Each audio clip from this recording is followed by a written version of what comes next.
it is pursuant to Article 6, Sub-Article 1 of the Constitution. Second schedule, Mr. Speaker, sir, it indicates that it has been inserted there pursuant to Article 9, Sub-Article 2. That way until the last schedule.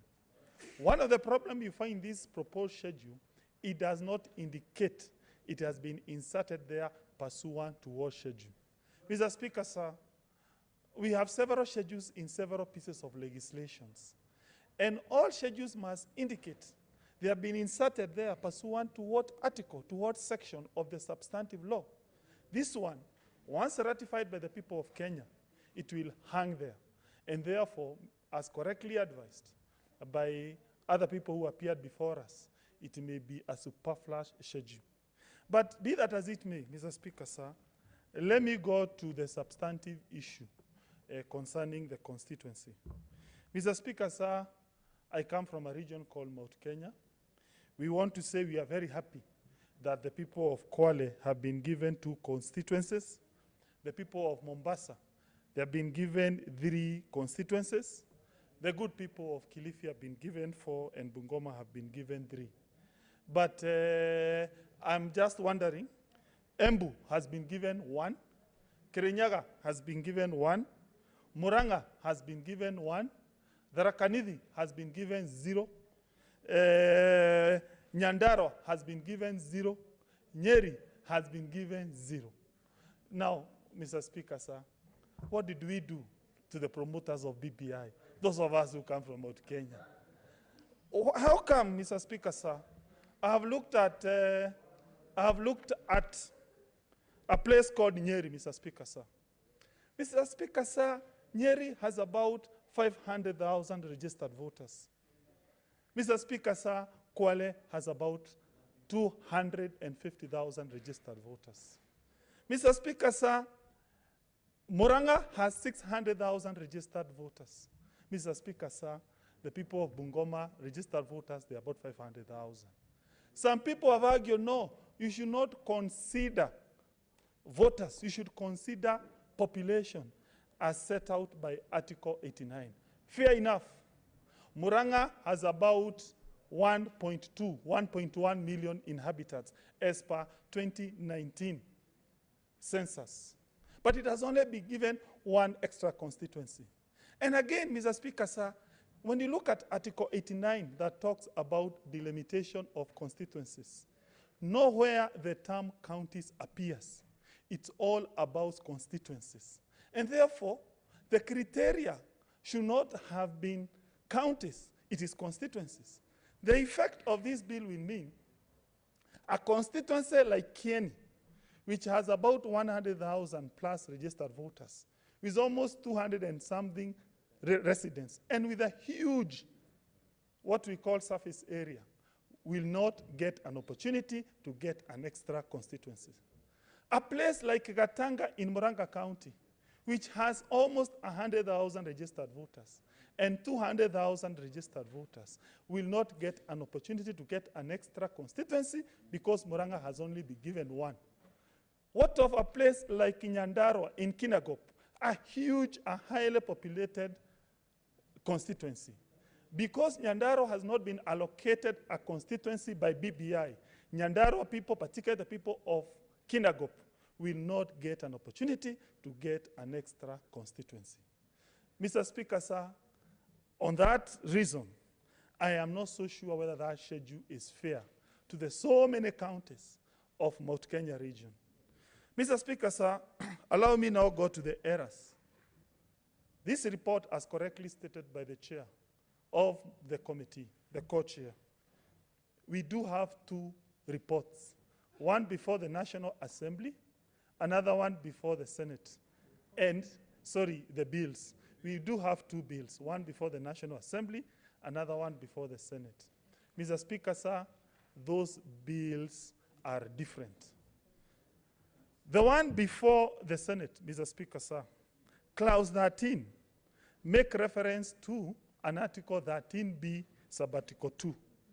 The one before Senate makes reference to a proposed Article 13B, Sub-Article 3. The second difference between the 2 bills The one before the National Assembly, Clause 48. On the marginal note, there's a difference in the reference to Article 188. Mr. Speaker, sir, the third difference between the two bills. We have the second schedule, the one before the Senate, makes reference to paragraph 1 in Article 89, Subarticle 7. The one before the National Assembly makes reference to Article 87, Subarticle 7 in its paragraph 1. Mr. Speaker, sir, those are not simple typographical errors, particularly the one that refers to Article 89, Subarticle 7. Why? We all know one of the most contentious debates in this bill is on the proposed power, on the proposal to take away or to interfere with the powers of the IEBC. The error in Article 89, Subarticle 7 clearly touches on Article 89, which refers to powers of the IEBC. So I'm wondering, if we are to endorse, which one will go to the referendum, Mr. Speaker, sir? And remember, majority of county assembly, more than 30, they passed the erroneous bill, the one before the Senate. The one which is IEBC certified is the one that was passed by majority of the county assembly. And therefore, one can correctly argue this bill does not meet the constitutional requirement as provided in Article 257. There's a point of order from Senator Kasanga, virtually. Senator Kasanga.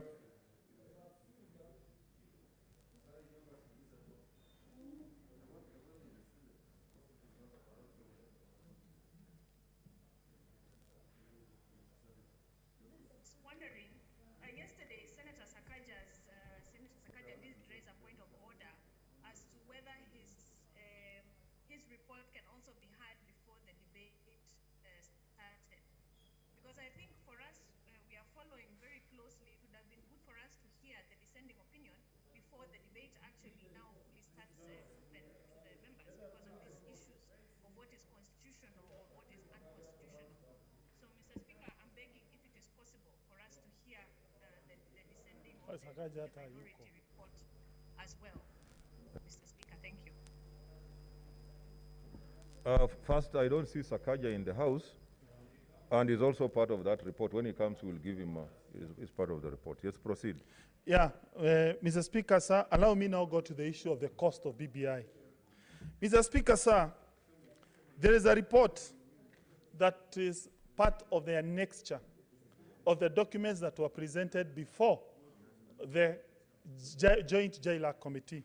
That report was prepared by none other but the Parliamentary Budget Office. That report, that is dated 1st of October 2021, indicates that once this BBI passes, Kenyan public will be forced to pay an extra 20 billion Kenya shillings per year to shoulder the burden of BBI, 20 billion shillings. For example, Mr. Speaker, sir, National Assembly will have 453 members. The Senate will have 94 senators, an extra. We shall be having 94 senators. Members of the National Assembly will be 453. And also, you have not even factored nominated members of the National Assembly. You need to pay them salaries. You need to provide for car grants. You need to provide for their running.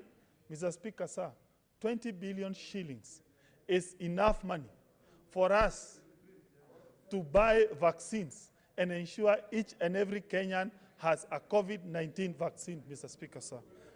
And you have not taken into account the cost of doing the referendum, Mr. Speaker, sir. There has been estimates that the referendum will need 14 billion to be conducted. And then you now, once we pass this BBI thing, then there will be an extra 20 billion shilling annually that will be incurred by the Kenyan taxpayer.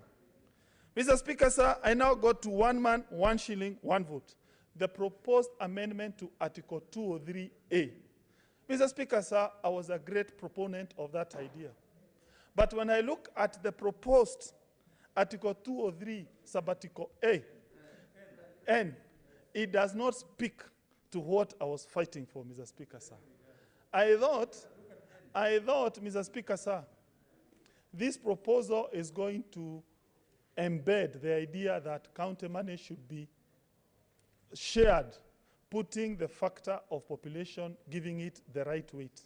But this one is only about of saying each per capita distribution of county resources, you don't give it more than a 3 factor.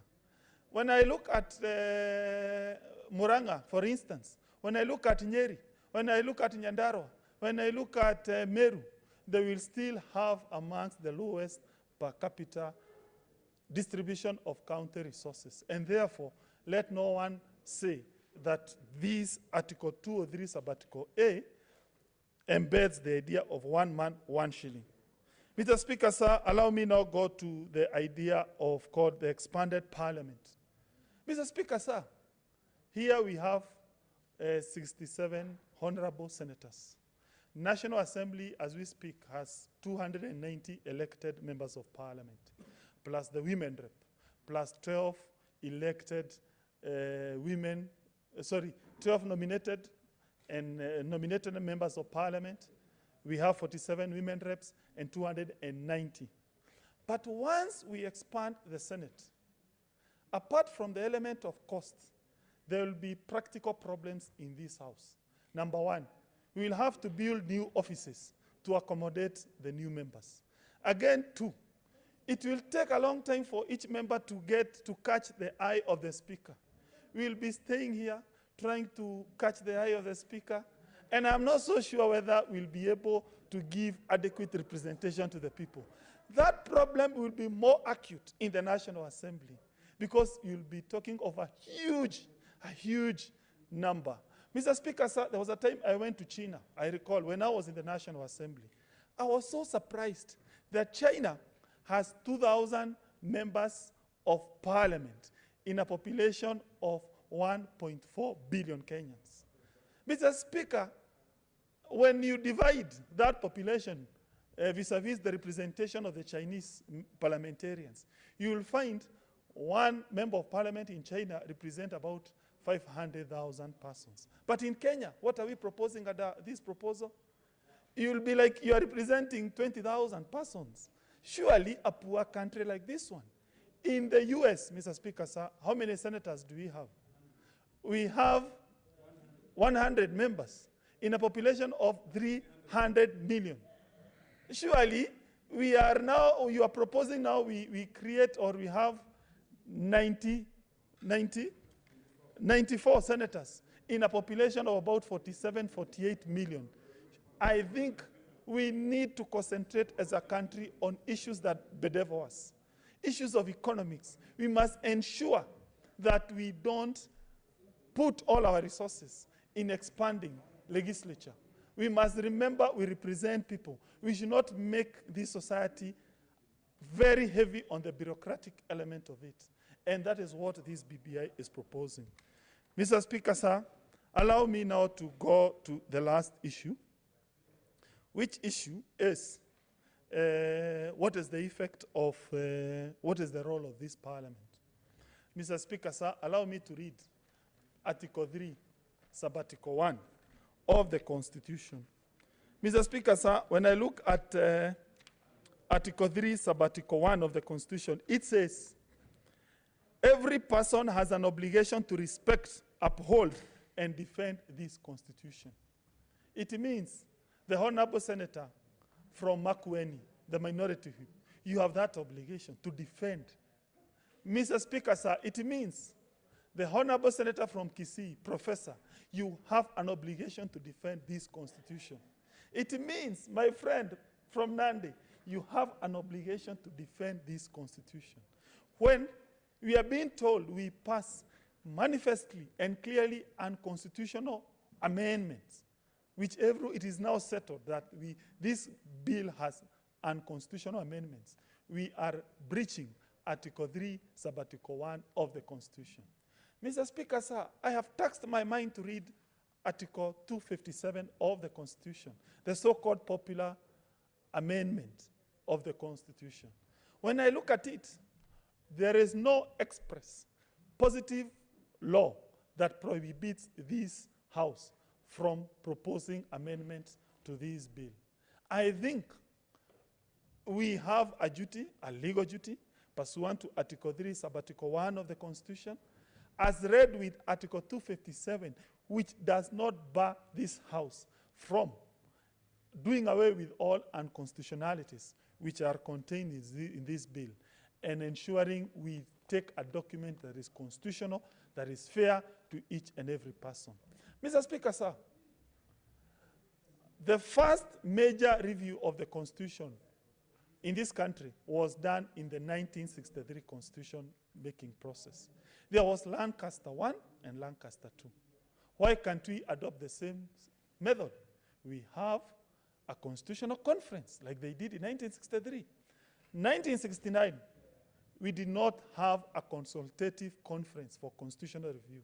That is why the worst constitution Kenya had is the one of 1969, the one that killed Senate, the one that abolished regional governments, the one that concentrated powers on the executive, because of the whole idea of pushing a constitutional review process without being consultative. Okay. Mr. Speaker, your sir, time is up. Sorry. But machine is still talking. No. Take your seat. Still functioning. You're the only one. Take your seat. Try to consolidate your idea. Senator Khaniri, virtual. Yeah, Senator Khaniri. Virtual.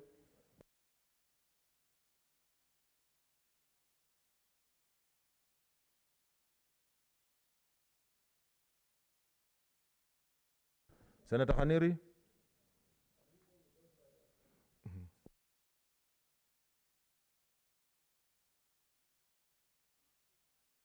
Yes, we can hear you.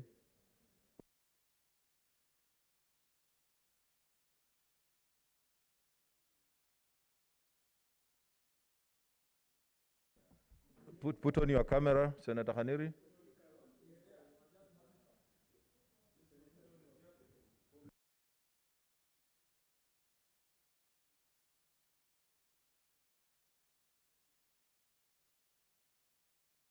We can't hear you, Senator Khaniri. You need to increase your volume and... Yes, we can see you now. Yes, sir. Yeah. Senator Murkomen, in order. Yes, proceed, Senator Khaniri.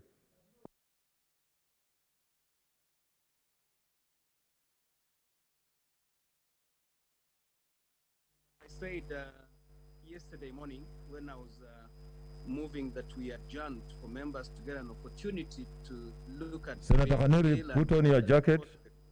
Committee. Senator Khaniri. This is probably the most important bill... Order, Senator Khaniri. ...processed or discussed or canvassed by this Senate. The most important. Senator Khaniri, put on your jacket. Touching on amendment of our Constitution. A document that we hold so dear. A document that if we alter...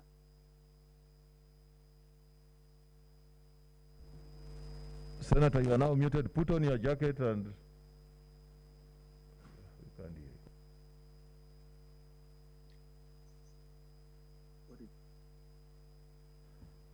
you. Okay, maybe as he sorts himself out to put on the jacket, let me give Senator Petronila Were.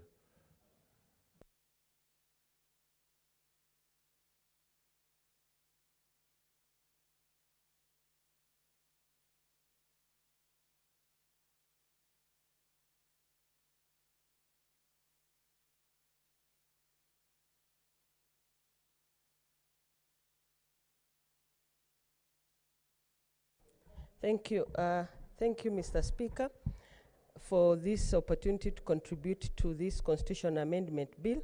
I want to begin by thanking the committee, the joint committee of JLAC that came up with a very good report, very comprehensively done, and very widely consulted. They had various experts that they consulted as they came up with this report.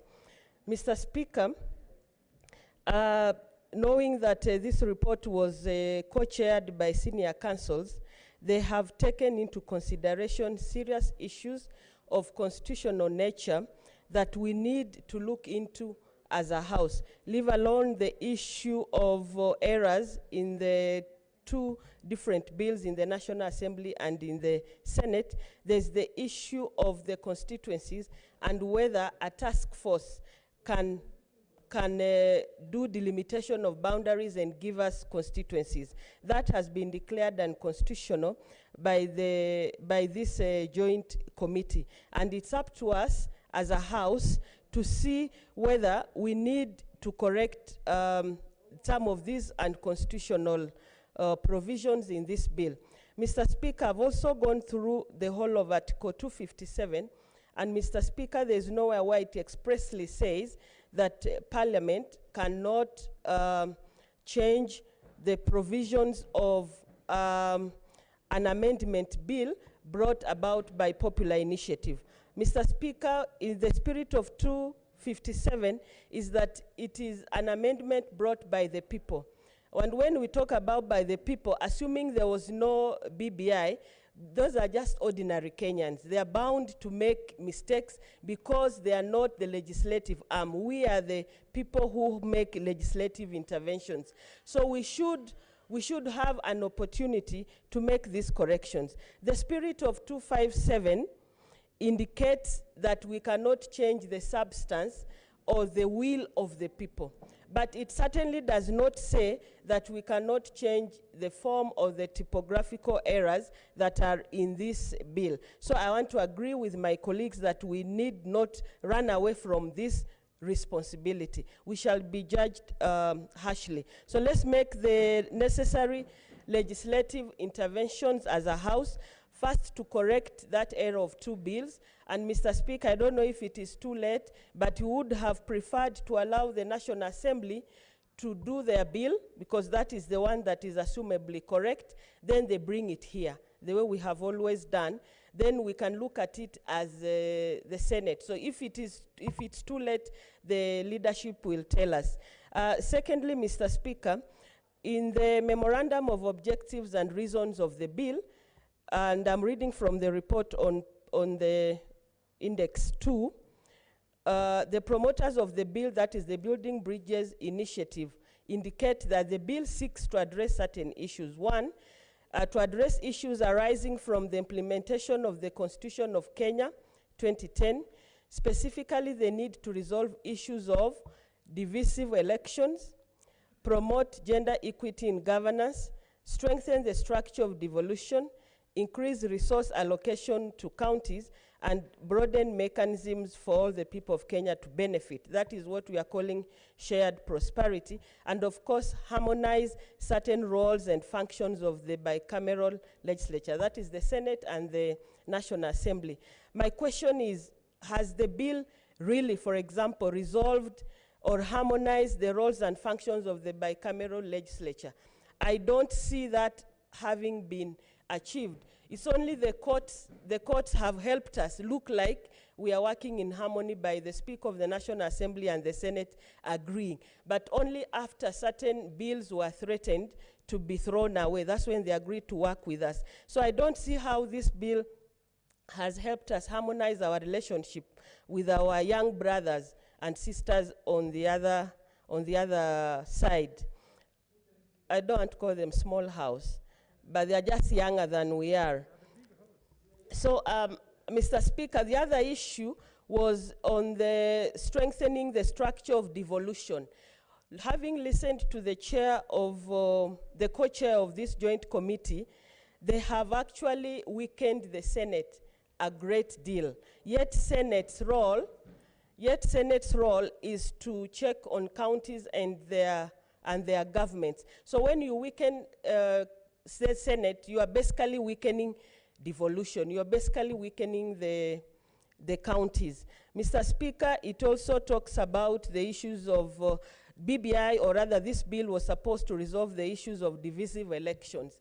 I have not seen any focus on the reform of IEBC to make sure that IEBC deals with the issues of divisive elections, other than expanding the executive, which will basically give the top tribes positions, and I'm saying this as a member of one of the top tribes, but Mr. Speaker, it will not resolve the issues of divisive elections. Resolving divisive elections includes making sure that we have a credible and fair electoral process. We did not touch on any issues that try to align or to restructure IEBC, which has the main mandate of conducting elections. Mr. Speaker, the vetting of ministers, PSs, and the other appointees by the executive, that has been removed completely from this bill, and something that was important for us to involve the people of Kenya who we represent in deciding who is going to implement the policies that we come up with as a country or as a house. Mr. Speaker, the chair also touched on the issue of revenue allocation and talked about the issue of per capita as a consideration in allocating of issues. And we are told that there are 7 counties that are going to lose money if we apply that formula. And if we apply that formula also, the role of the Senate in deciding what revenue allocation formula is supposed to be used will also be taken away from the Senate. That is another thing that is weakening the Senate. Mr. Speaker, I will lastly speak on the issue of gender equity.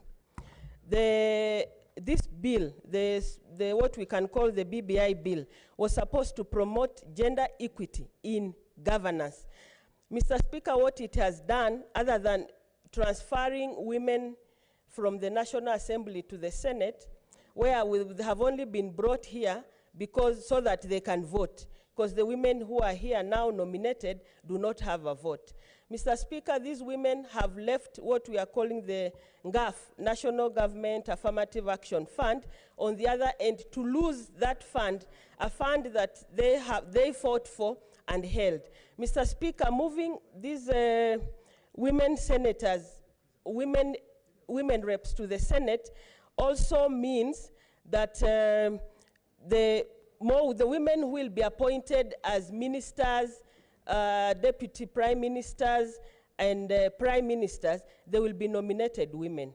So why would we rather not have this? Why would we rather not have women senators? Fine, so that we achieve the gender parity in the Senate, but retain the women reps in the National Assembly as they are, so that we don't seem to be losing the gains we put or the gains we made as women in the fight for gender equity. So I don't see how this bill has resolved the issue of gender equity. We'll still have women going to vie just simply to be nominated. And we already know in most cases, these nomination slots don't necessarily go to deserving cases.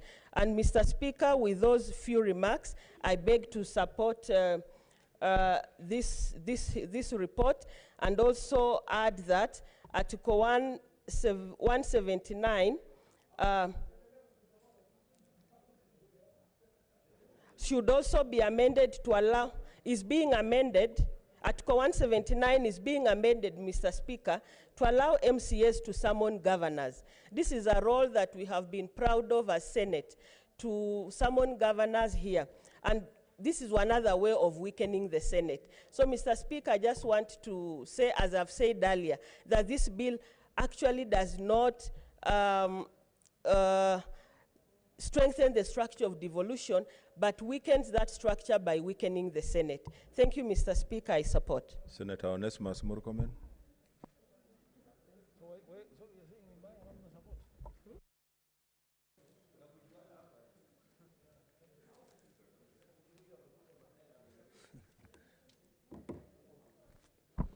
Thank you, Mr. Speaker. The Speaker, There's a point of intervention from Senator Rose Nyamunga.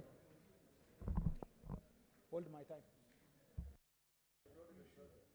Thank you, Mr. Speaker. I am sorry to interrupt my brother, Senator Murkomen, but I just needed some clarity because in my view, I know we should be debating the BBI report, the BBI bill.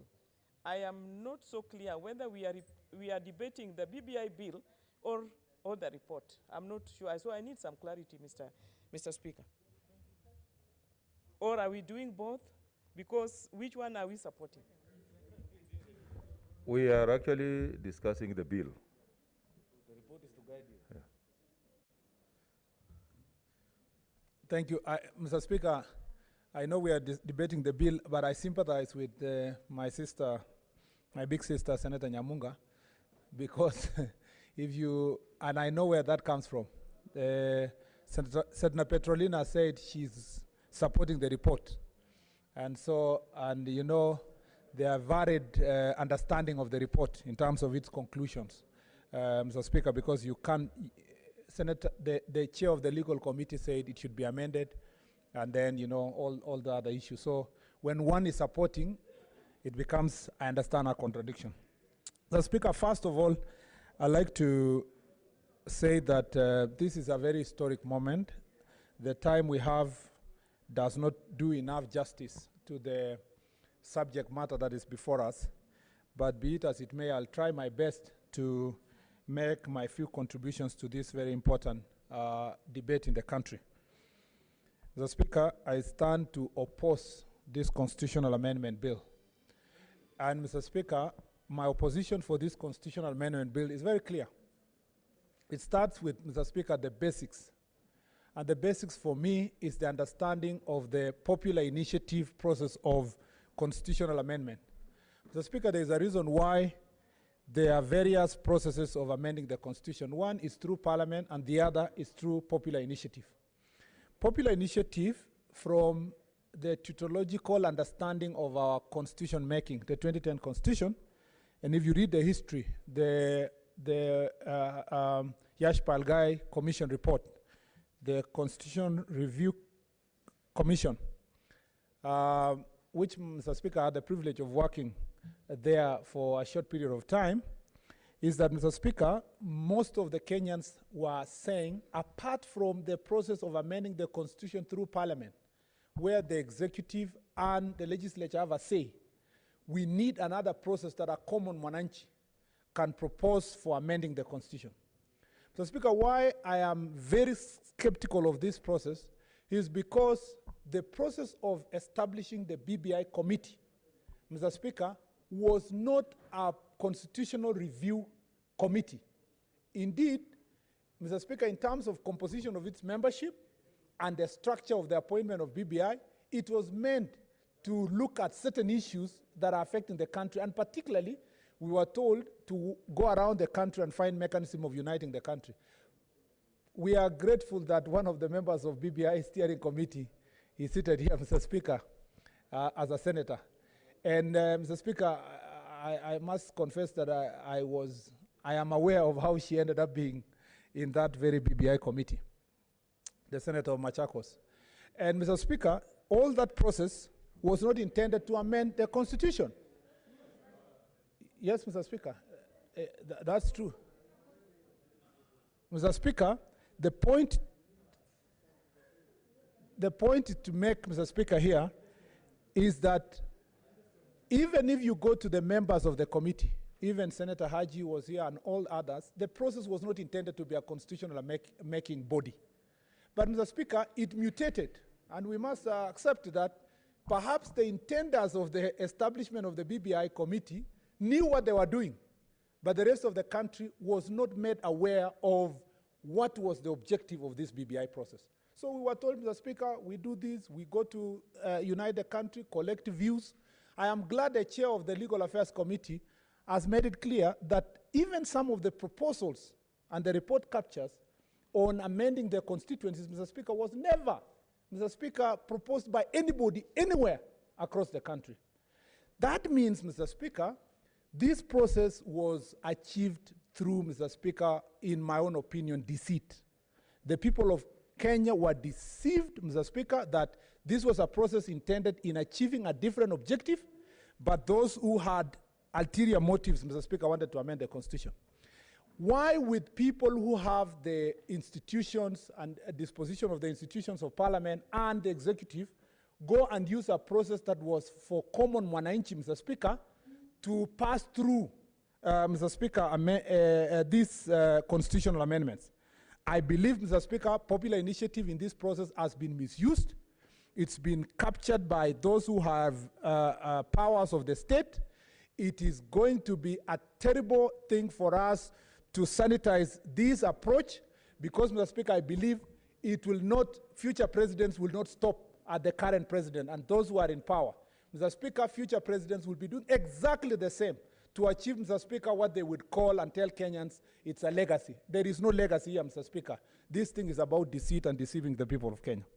Number two, Mr. Speaker, I want to agree with Senator James Orengo that Article 257 of the Constitution does not bar, and the Constitution itself does not bar any of us and Parliament by itself from amending this Constitution. Mr. Speaker, I'd like to read Article 257, and particularly 257,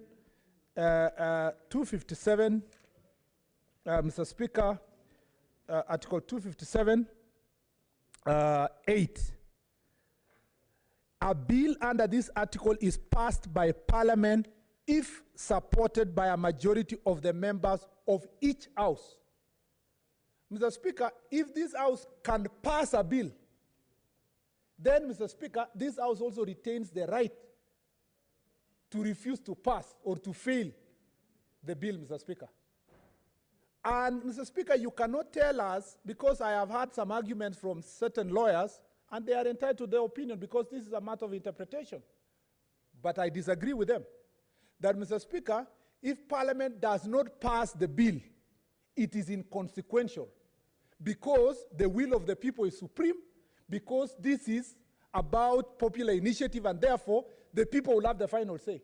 But it was not the people who initiated the amendment of the Constitution.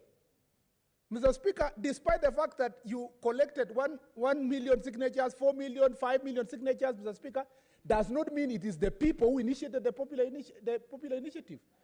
Few people in the form of BBI Secretariat, in the form of PBI handshake partners, proposed the amendment. But they want to seek for people's signatures to pass this amendment. If you make an argument that Parliament or Senate can have, passing or failing the bill is inconsequential, Mr. Speaker, then why don't you make the same argument that county assemblies, even if they fail to pass by 24 county assemblies, it's inconsequential?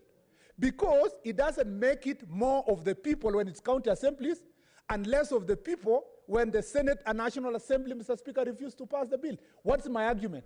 My argument is that, Mr. Speaker, Parliament has a responsibility, and, Mr. Speaker, the failure of both houses of Parliament, Mr. Speaker, to pass the bill as the consequence of failing that bill and cannot proceed to referendum. And I will back my argument, Mr. Speaker, with Article 257 and 257(9), which says, if Parliament passes the bill, it shall be submitted to the President for assent in accordance to Article 264, 256, 4 and 5. Let me make this argument. Mr. Speaker, assuming we were not amending the protected sections of the Constitution, we were not amending devolution, we were not amending structure of Parliament, we were not amending any section touching on human rights or representation. They were just, the amendments that are not protected under 255. And Parliament fails to pass. Mr. Speaker, do you want to tell me that, Mr. Speaker, the President was going to sign it into law, even if Parliament did not pass it? Mr. Speaker, there must be consequences. If both houses of Parliament fail to pass the bill, there must be consequences. And I want to back my argument with Article 257, now 11 and 10. If either House of Parliament fails to pass the bill, or the bill relates to a matter specified in Article 255(1), the proposed amendment shall be submitted to the people referendum.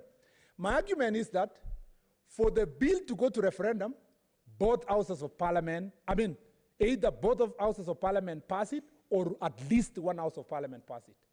But if both houses of parliament fails to pass, my interpretation of Article 257(10) means that the bill collapses. And people should not fear to refuse to collapse this bill, because we have already debated here, the chair of the committee, minority leader, all the people who have made contributions, Senator Petrolina here, have referred to very glaring, Mr. Speaker, mistakes in this bill. And I'm coming to that argument in a few. So my take is that, and this question was put before the Supreme Court. The Supreme Court ran away from that responsibility of giving advice or opinion to the County Assembly of Nandi and Kericho, and I think the other county was Kajiado. Mr. Speaker, they transmitted back that question to the High Court, and that question is pending in the High Court. My argument is that these both houses of parliament either passed all of them or at least one house before we can discuss matters of referendum. That brings me to the second argument. Mr. Speaker, many people who have made contributions, including the chair, have talked about unconstitutional constitutional amendments, which is a paradox by itself. Constitutional law experts, Mr. Speaker, and constitutional law practitioners, many of whom are in these chambers, will tell you, Mr. Speaker, the Constitution is what is called in law the gronum, which is, Mr. Speaker, the final law by itself. But, Mr. Speaker, can the final law be unconstitutional against itself? Can you say, Mr. Speaker, for example, an amendment is unconstitutional? What if that amendment passes and becomes part of that gronum? Mr. Speaker, can it then still be unconstitutional? The new thinking, Mr. Speaker, in the constitutional law practice is that, Mr. Speaker, even though the Constitution is the gronum, there are certain principles of the Constitution that carry supra-constitutional status. That is why you hear, Mr. Speaker, the arguments that the basic structure of the Constitution, the foundational principles of the Constitution. Mr. Speaker, for example, you cannot, Mr. Speaker, say, Mr. Speaker, there are particular principles of the Constitution, and our Constitution, for example, Mr. Speaker, which are part of what in law or in Latin called jus cogens, Mr. Speaker, which is the peremptory norm, the norms that, Mr. Speaker, within which you cannot derogate against, Mr. Speaker. For example, you cannot amend the Constitution to legislate torture. You cannot amend the Constitution, for example, Mr. Speaker, even if it is a constitutional amendment, to legalize genocide. In the same breath, Mr. Speaker, the constitutional structures itself, Mr. Speaker, must protect the basic norms. What are the basic norms in our Constitution? The basic norms in this Constitution are provided for in Article 10 of the Constitution.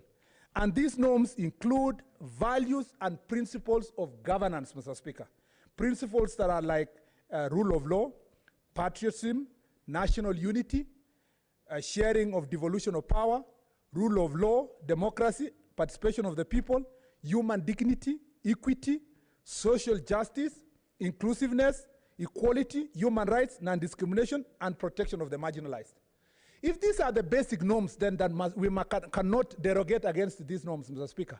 Then the question we should ask ourselves, can the amendments that have been proposed in the BBI report pass the test of protecting the basic principles and values of the Constitution?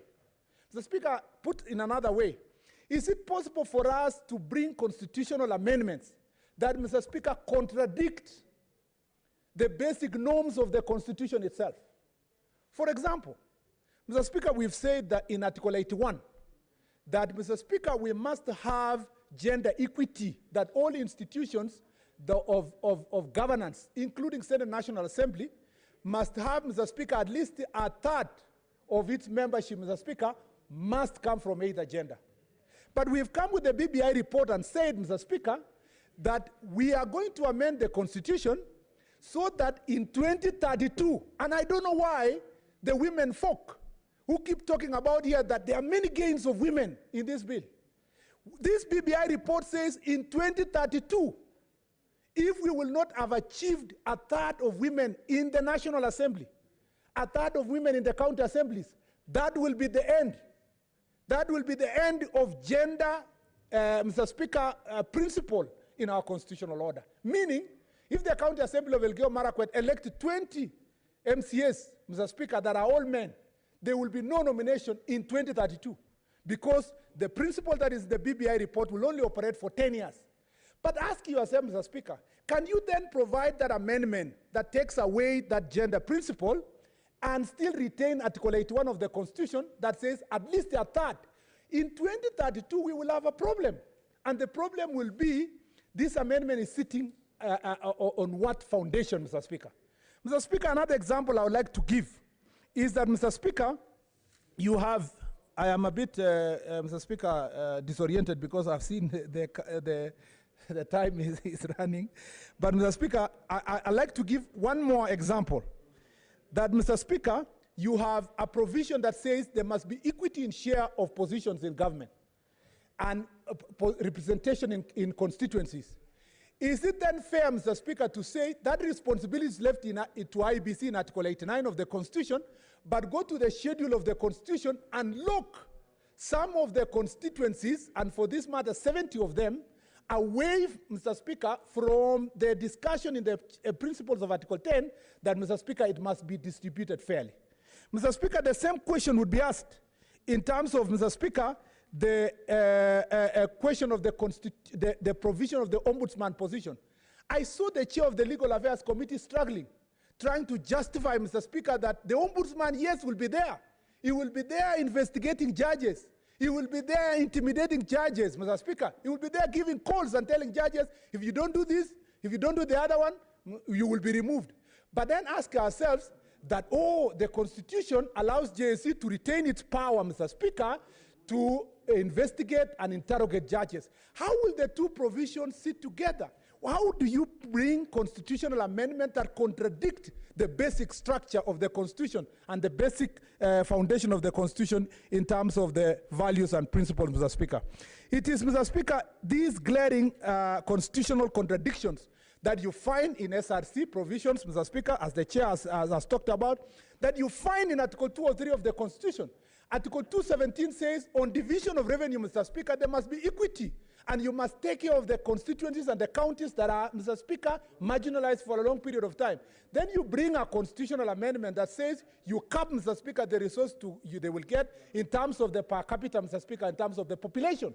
Mr. Speaker, the question you ask yourself, is it fair after the effort we put, Mr. Speaker, this last year on division of revenue, that now we go back and take away these gains from counties like Lamu, from Tana River, from Wajir, from Garissa, Mr. Speaker, and we happily sit here and say these counties can lose money anyway, and we are putting that principle in the Constitution. I understand why the chair was struggling.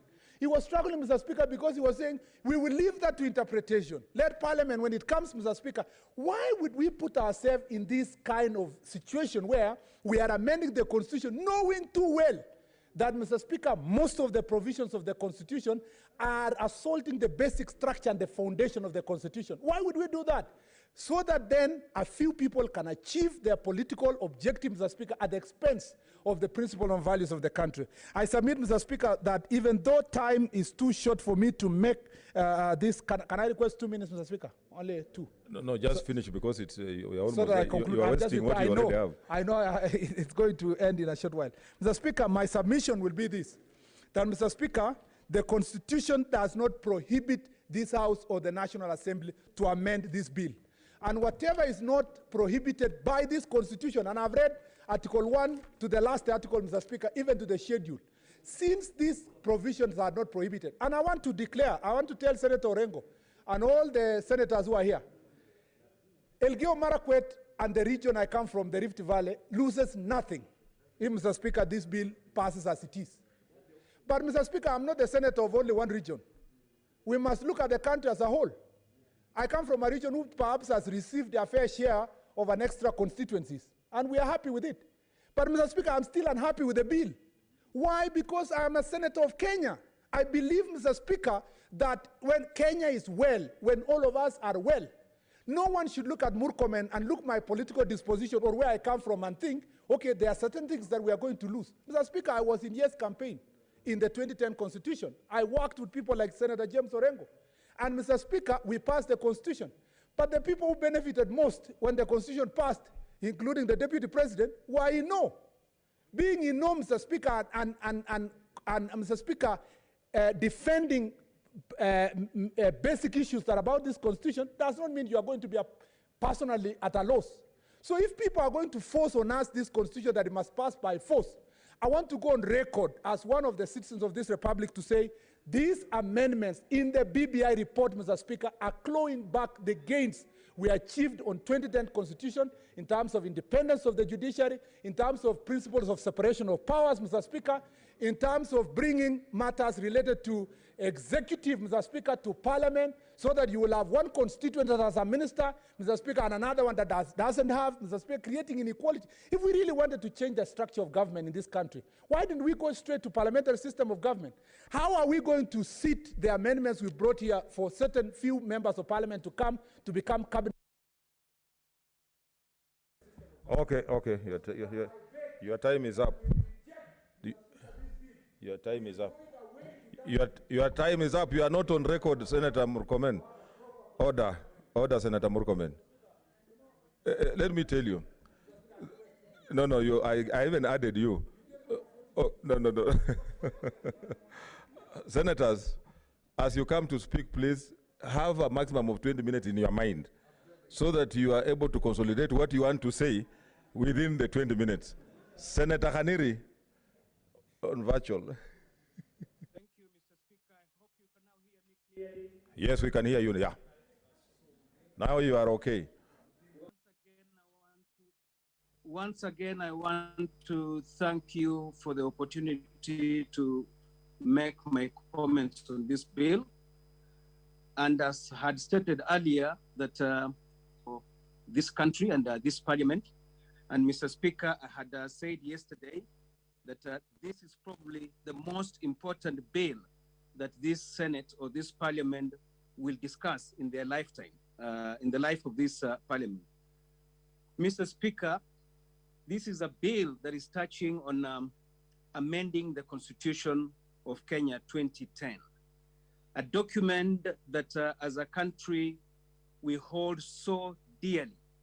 Mr. Speaker, I listened to Senator James Orengo yesterday, and he narrated that the Constitution, this Constitution 2010 is a constitution that we achieved through blood and sweat. There are people who paid the ultimate price, people who lost their lives for us to have this constitution. And therefore, any attempt to amend it, Mr. Speaker, must be a serious amendment that makes sense to Kenyans. As we debate this bill, Mr. Speaker, let's have the mind in our mind the people that elected us to represent them. If we are amending this, it should not be for certain individuals or group of individuals. It should be for the good of the whole country. I have seen very many things, very many good things in this bill. But Mr. Speaker, as well, there are other things that, in my opinion, we must be given an opportunity as Parliament to make amendments, Mr. Speaker. I have listened to those of the bill without amendment, and they are quoting Chapter 257 of the Constitution. Mr. Speaker, I have read Chapter 257 of the Constitution in and out. I do not see anywhere where this Article 257 bars us from making an amendment. I know Senator Murkomen read Article 257, paragraph 8. But Mr. Speaker, just for clarity, I want to make it very clear. There's nothing that bars us from making amendments and correcting the things that we think are not right in this bill, so that we send to Kenyans in the referendum a bill that has been refined. Mr. Speaker, Chapter 257, Article 257 of the Constitution has 10 sub-articles. The first sub-article says that an amendment to this Constitution may be proposed by a popular initiative signed by at least 1 million registered voters. That was done. The second one says a popular initiative for an amendment to this Constitution may be in the form of a general suggestion or formulated draft bill. 3, if a popular initiative is in the form of a general suggestion, the promoters of that popular initiative shall formulate it into a draft bill. Mr. Speaker, sub-article 4, the promoters of the popular initiative shall deliver the draft bill and the supporting signatures to the Independent Electoral and Boundaries Commission, which shall verify the initiative is supported by at least 1 million registered voters. That was done. If the Independent Electoral and Boundaries Commission is satisfied that the initiative meets the requirements of this article, the Commission shall submit the draft bill to each county assembly for consideration within 3 months after the date it was submitted to the Commission. Sub-article 6, if the county assemblies, Mr. Speaker, approves the draft bill submitted by the Commission, the Speaker of the County Assembly shall deliver a copy of the draft bill jointly to the Speakers of the two Houses of Parliament with a certificate that the County Assemblies has approved it. Mr. Speaker, it goes further to say, if a draft bill has been approved by a majority of the County Assemblies, it shall be introduced in Parliament without delay. That is what you did yesterday, Mr. Speaker. A bill under this article is passed by Parliament if supported by a majority of the members of each House. If Parliament passes the bill, it shall be submitted to the President for assent in accordance with the Article 256. Mr. Speaker, where in that Article 257 does it state that as a Parliament we cannot make amendments to this bill? This is a good document, Mr. Speaker, but it has its flaws. Let us be allowed to correct the flaws that are in there, and there are not many, Mr. Speaker. We gave this bill when it was brought to us, to our committee that is led by the Ebola Senator for Nyamira, Senator Omogeni, who is a senior counsel, a man I believe in. He has tabled a report on the same, Mr. Speaker, and they have told us that some of the sections in the bill are unconstitutional.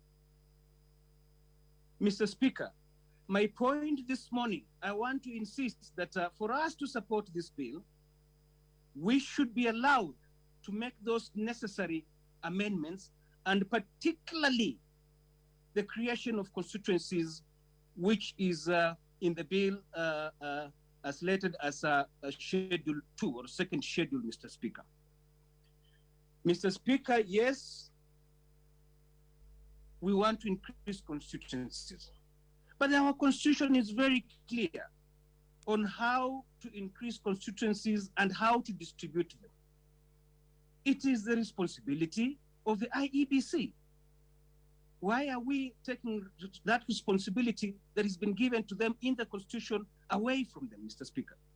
Mr. Speaker, the way these constituencies have been distributed is very wanting, Mr. Speaker. I cry for my people of Vihiga County. Mr. Speaker, we believe strongly that if we are going to have an additional 70 constituencies, there is no way Vihiga can be left out, Mr. Speaker. We need a constituency in Hamisi. We have made these proposals for Hamisi to be split into two. And we believe, Mr. Speaker, if justice was done, then for sure we would have gotten a constituency as the people of Vihiga and in Hamisi constituency. Mr. Speaker, the other thing that I think should be rectified in the bill, Mr. Speaker, Kenyans are already burdened by the high wage bill. I do not see the justification of even increasing these constituencies, Mr. Speaker. Moving the constituencies from members of parliament from 290 to 360, Mr. Speaker, is just adding the burden to Kenyans. And Mr. Speaker, this will result in overrepresentation. We should look at other jurisdictions and compare ourselves with those jurisdictions. The US, as Kangata said, the UK, China, and so forth. Mr. Speaker, the wage bill is already too high. We cannot afford to increase the number of members of parliament in the National Assembly from 290 to 360, and Senate from the current 47 to the 67 to 94. I am opposed to this, and if we are given an opportunity to amend, this is one of the amendments that I'm going to be proposing. Mr. Speaker, Madam Speaker, the other issue that I will be proposing to amend, yes, it is a very good thing that we are creating the office of the Ombudsman. But we made so many gains in the Constitution Kenya Constitution 2010, whereby there's clear separation of powers. We cannot create the office of the Ombudsman and then say that the Ombudsman is going to be nominated by the president. Where is the separation of powers? Where is the independence of the judiciary? So it is a good thing that we are creating the office of the Ombudsman. But Madam Speaker, the way the Ombudsman should be appointed, we should amend that so that it is not the president nominating. As I said earlier, Madam Speaker, there are so many good things in this bill. We do not want to throw it out all the same, like Senator Murkomen is proposing. There are many gains. If we are allowed to make the amendments, we will be able to pass this bill and take it to Kenyans, and I'm sure Kenyans will pass it.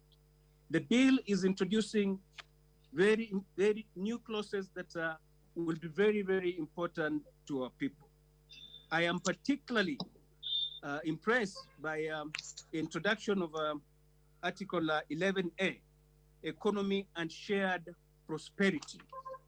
Mr. Speaker, it says that this constitution recognizes the need for an economic system that provides equitable opportunities for all people of Kenya to benefit from economic growth in comprehensive, fair, and sustainable manner.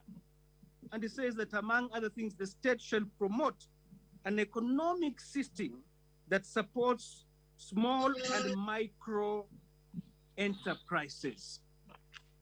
This is a key introduction, a milestone. There is equitable distribution of our resources, that the small and micro enterprises are supported by the state, and that's where many Kenyans belong.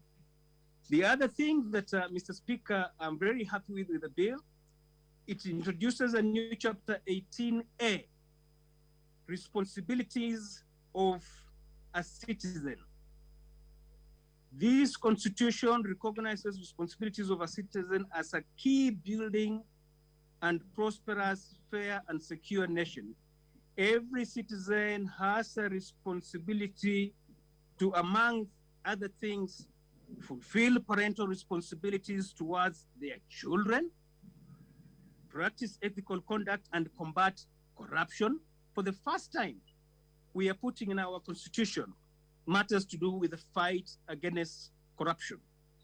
This is adding a lot of value to our constitution, Madam Speaker, and it's one of the issues that I think we will benefit if we pass this bill, but after the amendments that I've proposed. Mr. Speaker, for unifying the country and for inclusivity, we are creating, the bill is creating the office of the Prime Minister and his two deputies, and creating now for the first time officially the position of official opposition leader. In any democracy, Mr. Speaker, you need a robust opposition that will put government to check, so that they provide proper checks and balances. So I think these two inclusions of a creation of a prime minister and deputies, and also creation of a official opposition, will not only provide checks and balances, but it will also ensure that there is inclusivity in the overall government. Executive and opposition. Mr. Speaker, Madam Speaker, there is a new article that is being now making CDF official and constitutional, introducing also Article 172, creation of ward development funds, Mr. Speaker. For us to get the full gains of devolution, Mr. Speaker, we must have this ward development fund for equity, Mr. Speaker, so that all develop, Madam Speaker. Madam Speaker, we know of cases where governors will favor some wards that maybe they think support them more than the others. And therefore, Mr. Speaker, creation of this will ensure equitable distribution of the funds that the Senate fights so hard to go to the counties. And the biggest gain, Madam Speaker, for me, is the increase of the funds that go to the counties, where now we are making it official that the funds that will go to the counties is 35% and not 15% of the total revenue. Madam Speaker, as I have said before, that one of the biggest gains in the Constitution 2010 is devolution.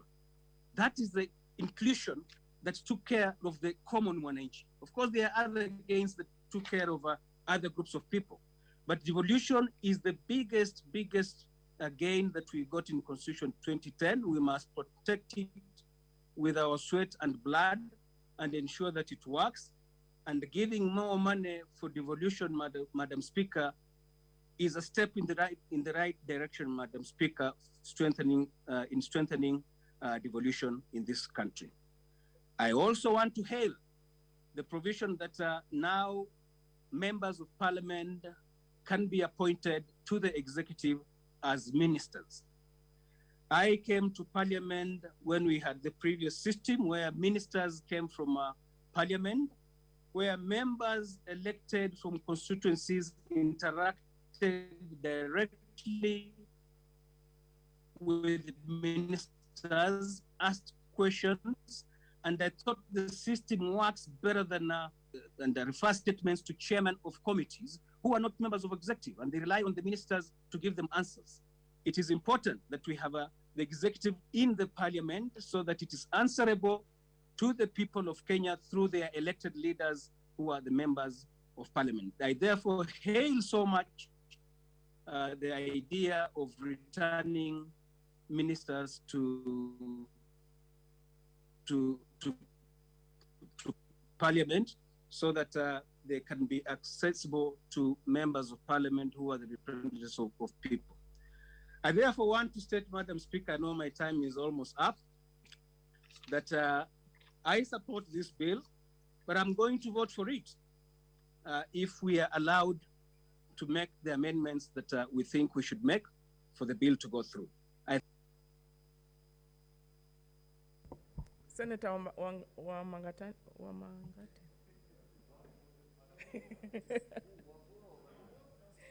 Not Wambua.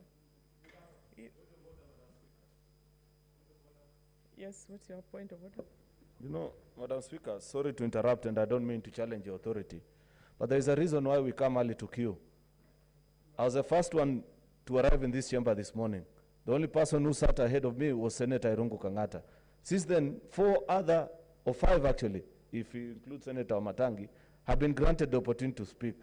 I don't think that is fair. Senator, I'll give you the opportunity next, so please continue.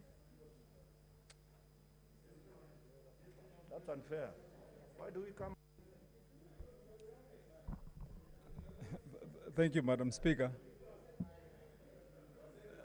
Madam Speaker, thank you very much. And I want to begin, Madam Speaker, by taking the opportunity to thank and congratulate, Madam Speaker, the team that was appointed by this House.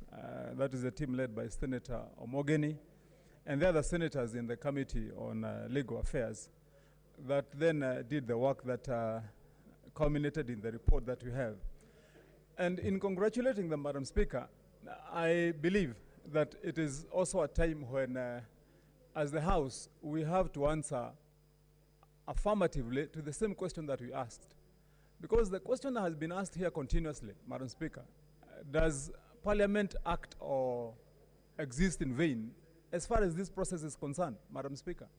And the first answer I want to provide to that, Madam Speaker, in my view, is that that question was answered affirmatively when we first held the discussion in the Speaker's office when allowing that committee to join with the Committee of the National Assembly. And indeed, in that sitting, the question was, should they invite public participation?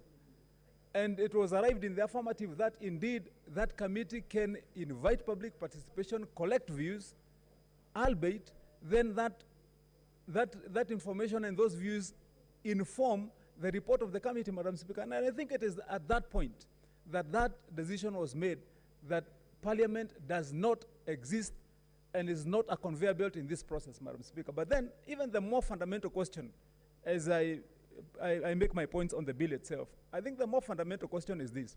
Then, ourselves as senators, do we want then our committee to have acted in vain in the report that they have tabled here, Madam Speaker? Because the committee has proffered views, opinions, and positions that they have arrived at after deliberations, and they have tabled a report which we have all agreed, Madam Speaker, that is supposed to inform the debate and help to shape the opinion of members. And the reason I raise this point, Madam Speaker, is this, because if you listen to our continued debate, while the committee was clear, and that is what the chairperson started with, he said that we have resolved after our deliberations and collections of views at the tail end of the report.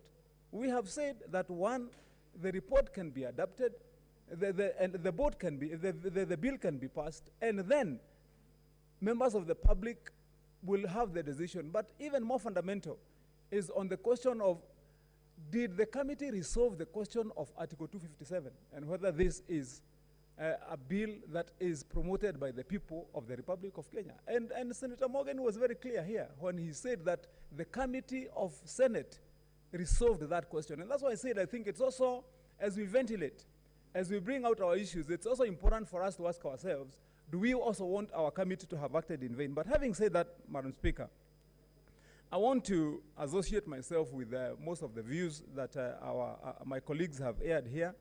And in recognizing, Madam Speaker, that this bill is a bill that has proposed a spectrum of issues, extremely wide, Madam Speaker, so wide such that one would say that it was a very daring venture to attempt to make amendments to the Constitution in so many aspects of it, Madam Speaker. But at the end of the day, the process has culminated in the bill that we have today, and most of those issues have been dissected and opinions and opposition arrived at, and we are able to proceed from there, Madam Speaker. And in my view, Madam Speaker, I believe that the bill has addressed, in that wideness of issues, specific issues that we should be able to say firmly that are issues since we promulgated our Constitution 2010 have been matters that still required the input of legal minds, of deeper thinking, so that we can arrive at more current day issues, Madam Speaker, and positions that will help us make progress. And I say so, Madam Speaker, recognizing that indeed the Constitution itself, our Constitution 2010, envisaged that it is possible and allowable to amend it. And I want to laud the team that started this process, Madam Speaker, in recognizing that there are various gains that we must say honestly are there. Madam Speaker, in the introduction of the new Article 11A, Madam Speaker, while we all know as Kenyans that the backbone of our economy, Madam Speaker, is on largely the SMEs, the small traders, the small business people, the small farmers, Madam Speaker. This bill has proposed that, that we build an economic system that supports small and micro enterprises, Madam Speaker. And I was one of the sponsors, Madam Speaker, of a bill in this House that supports SMEs, Madam Speaker, to ensure that when government is doing its planning, when funds are being allocated, that there is a specific fund and kitty that goes directly to ensuring that SMEs, small traders, business people are strengthened in this republic, Madam Speaker. Madam Speaker, one of the issues we have been grappling with all along is on the question of what responsibility do we have as citizens to ensure that we have a country where corruption is dealt with finality, Madam Speaker. And I also want to, Madam Speaker, point at the new article, Madam Speaker, 18A, on the responsibilities of a citizen, Madam Speaker. And in this, I do so because most of the time we have been reduced to just making noise, to just complaining, to just lamenting. But in this article, Madam Speaker, it clearly spells out that it is now the responsibility of every citizen to practice ethical conduct and combat corruption, Madam Speaker, so that we don't have to sit here all the time and wait and ask in the House of Parliament, what is EACC doing, Madam Speaker? What is the DCI doing? That indeed this responsibility is now constitutional to each one of us, Madam Speaker. In Article 89, Madam Speaker, and this is a discussion I would like to end with, Madam Speaker, on the creation, 89.1, Madam Speaker, on the creation of the 360 constituencies, Madam Speaker, from 290. I'll close the few remarks I have on that particular issue, Madam Speaker, because I have a word or two on it.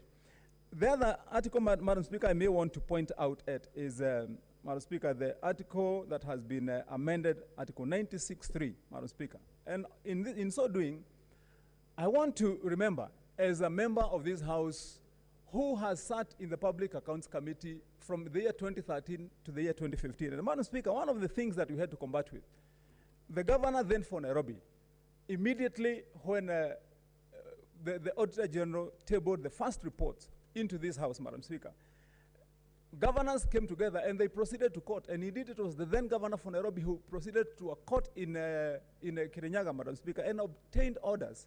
Those orders which said that the Senate is only limited to oversight of funds allocated to counties by national government and have no role in resources that are collected locally in counties, Madam Speaker. And this was a big blow. When the Auditor General was reporting to the Senate, he reports together with all the revenue that is collected at county level, but we were barred by law, Madam Speaker, and by a court ruling that we could not, Madam Speaker, look at the funds that have been allocated in our counties, knowing very well the problems that we have even today of accountability at county government level, Madam Speaker. And that's why I want to say that I believe that following this amendment, now we can freely and lawfully make sure that we look at what is happening at our county levels, government level, and indeed the funds that are collected locally within our counties, Madam Speaker, without delving so much into it, because that's an area where we can speak until tomorrow, Madam Speaker. On the question of the composition of how this House will look like, Madam Speaker, that one I've expressed myself before as the Senator for Kiambu, and I've said, Madam Speaker, that I believe that as history judges what we did as the senators who sat here before, the jury is out there as to did we do our best to represent a more strengthened Senate to ensure that the representation that will be here is one that will be firm, strong, and the one that will carry on the work that this House has done, Madam Speaker. And I believe that if we had stuck to the process of elections that had been proposed in our earlier system, whereby we have 47 elected senators, that would have been better off. But now that this proposal is there to have 94 members sitting in this House, Madam Speaker, so be it. Madam Speaker, on the question of Article 107A on the creation of the office of leader of official opposition, Madam Speaker, I want to express my views strongly on this and say I believe that it is a positive move. In this sense, Madam Speaker, because for the last many years in this House, when we've been here for the last 8 years, Madam Speaker, one of the questions that have been bugging the minds of Kenyans is this: do we still have a robust opposition that can put government on its toes? Can we have hard questions being asked by somebody who is not saying that I'm still a part of the system and so we have to comply? And in forward looking, I believe, Madam Speaker, that it is the right time that we should have an official opposition leader in the House, whereby for posterity, we are able to look that person and that team in the eye and ask them, have you seen what the government of the day is doing, Madam Speaker? And we have a history that speaks for itself. I've listened to Senator James Orengo here many times when he narrates how, as a House, they put up a fight, Madam Speaker, to have the repeal of Section 2A, Madam Speaker. And we do not want to get to a position, again, in the history of our country, Madam Speaker, when we do not have an opposition that is firm and, Madam Speaker, that is independent of government. Madam Speaker, on the question of this House, Madam Speaker, since we came into this House in 2013, most of the time when the leadership of this House has had to stand and make our case, we have been ridiculed. There's a time I remember personally sitting in a meeting and our leader of majority was in that meeting. And you know the comment that was made was that, do you know that even your position is not in the Constitution? So what are you coming to tell us, Madam Speaker? That was a comment that was made when I was there.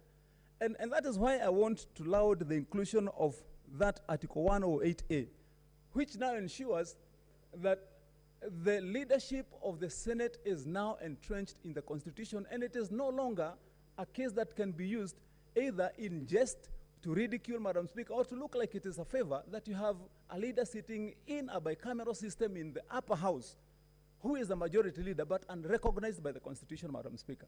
And so that's why I think, even as we look at the issues where one would say, has there been good proposals in this bill, Madam Speaker, I believe those are some of the positive, Madam Speaker, aspects of this bill that one may be able to look at, and the structure of leadership in this House, Madam Speaker, have been made clear there, Madam Speaker.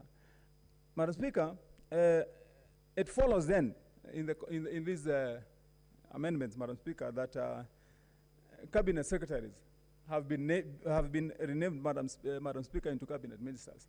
I don't know whether, in my view, it is okay that it has been done, but you know, we must entrench this thinking in Kenyans, that it is not the type and title of the name that you carry. You've been called a minister or being called a secretary or whatever, that does not lessen or diminish the kind of work that you do. It is the requirement of your office that you need to deliver.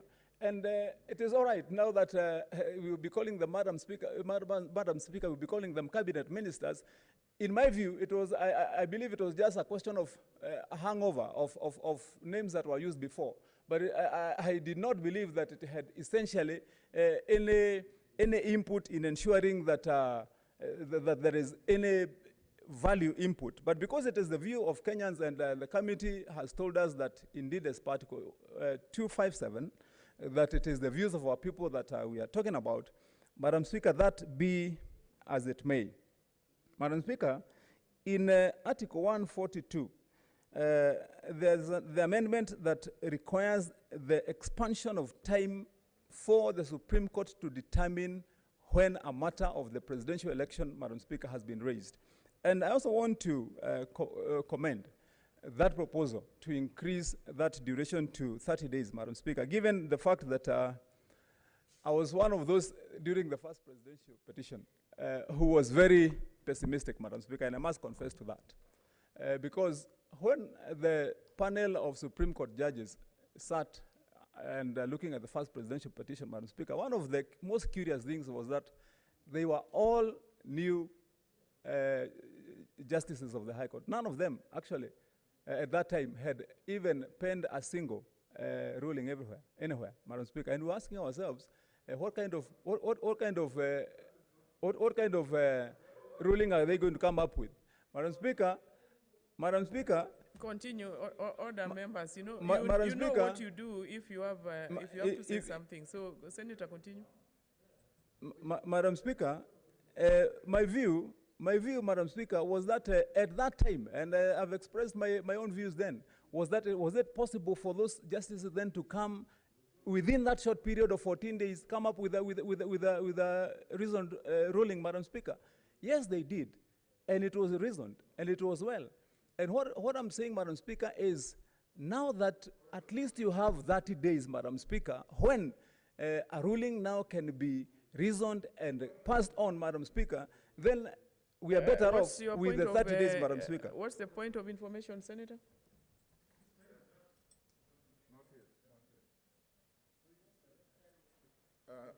Madam Speaker, lest it remains on record on a statement made by Incurium, Madam Speaker, the distinguished senator for Kiambu has alleged that the first presidential petition, I believe is meaning the one of 2013, was presided over by judges who had never sat in court and made any ruling. I want to correct that misleading impression that we had distinguished judges of the Supreme Court at the time, my own Professor Jackson Ojwang, my sister whom we had practiced law with, Kaplana Rawal. We had Justice Tunoi, a very distinguished judge. We had Mohammed Ibrahim, who had been in the court for a long time. So the distinguished senator for Kiambu is responsible for the veracity and accuracy of the statement he makes on the floor. And he should not mislead Kenyans. Senator, be adequately informed. Be adequately informed. Madam Speaker, I think maybe if it's my memory that fails me, but there was the element of most of them not having sat, Madam Speaker. You know, but Madam Speaker, that was my view. And as I continue, Madam Speaker, on the question of Madam Speaker, the creation of the office of the Prime Minister, Madam Speaker, I believe it is in order to rename the office of the Majority Leader in the House, Madam Speaker, to have the title of Prime Minister. Madam Speaker, lest my time runs out, I want to go to one of the issues that I believe is of a lot of importance to me, Madam Speaker, of which I felt, and I would hold the liberty to disagree with the committee, Madam Speaker, on the question of, is it constitutional, Madam Speaker, or unconstitutional for the committee, for the promoters of the bill to have proposed to create the 70 constituencies, Madam Speaker, and indeed allocate them, Madam Speaker. And I want to argue, Madam Speaker, and make my point here, that it is my firm faith and belief that nowhere that I have perused in this constitution, Madam Speaker, has it suggested, as proposed by the committee, that they have made reservations to the extent that the proposition to have the 70 constituencies and have them allocated either eats or usurps into the powers of IEBC, Madam Speaker. There is nowhere between Article 88 and all the way Article 89 to the end where it proposes at all that the IEBC ever had in our past constitution the power to either create or allocate any sub-county or constituency, Madam Speaker.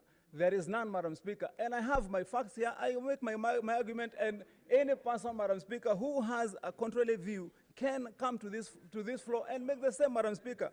Madam Speaker, in Article 88, Madam Speaker, which creates IEBC. Senator Wambua, and for me, I prefer if you put your button for intervention, it makes my work very easy. It's not on, but I'll give you the opportunity.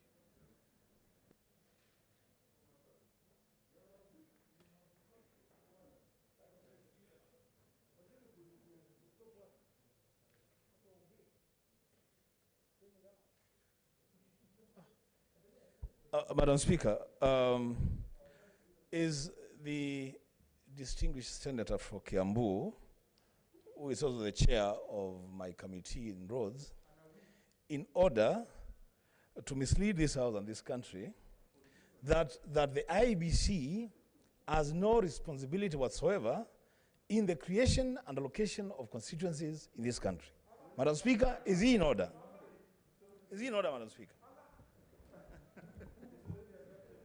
Senator Madam Wamatangi, Speaker, I can see. Madam Speaker, Just let me use my time. 1 more minute, Senator. Let me use my time, Madam Speaker. You will be given your time. I've been interrupted. Senator Mugeni, you will be given your time, so you don't need to worry about. You only have 1 minute left, and you'll get it. No.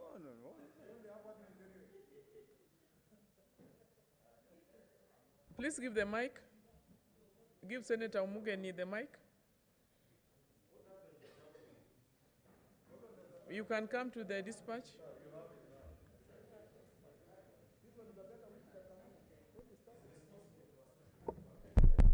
Yes, Madam Speaker, I watched the Senator for Kiambu is my very good friend doing a show on Citizen this morning and misleading 48 million Kenyans on the provisions of the Constitution. But I don't think we'll allow him to mislead the House. The Speaker, if Senator Wamatangi has ever read this Constitution, and I believe he has, he can go to Article 88 of the Constitution and read Sub-Article 4, Sub-Article C.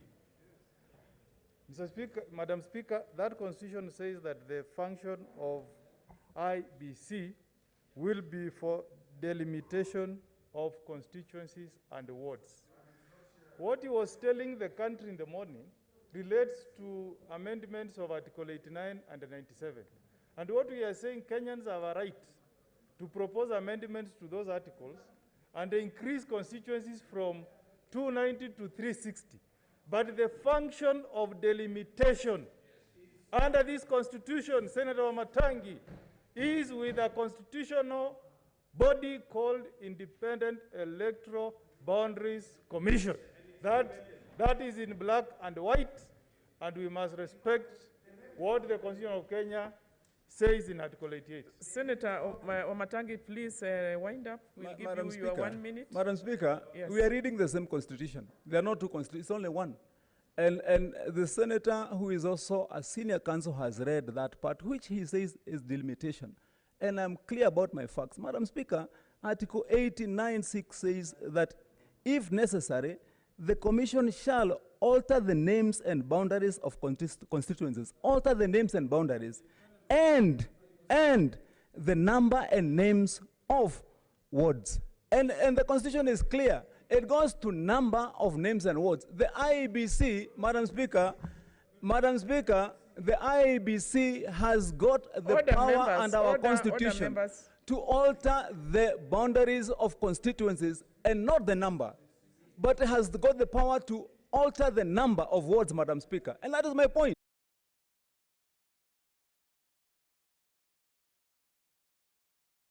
It starts by saying that there shall be 290 constituencies. How would it start by saying there are 290 constituencies and then give the same IEBC the power to add the constituencies, Madam Speaker? And that's what I'm saying. It never anywhere in this Constitution says that IEBC can add or alter the number. And that is why it is clear, 89(6). Please read it. Madam Speaker,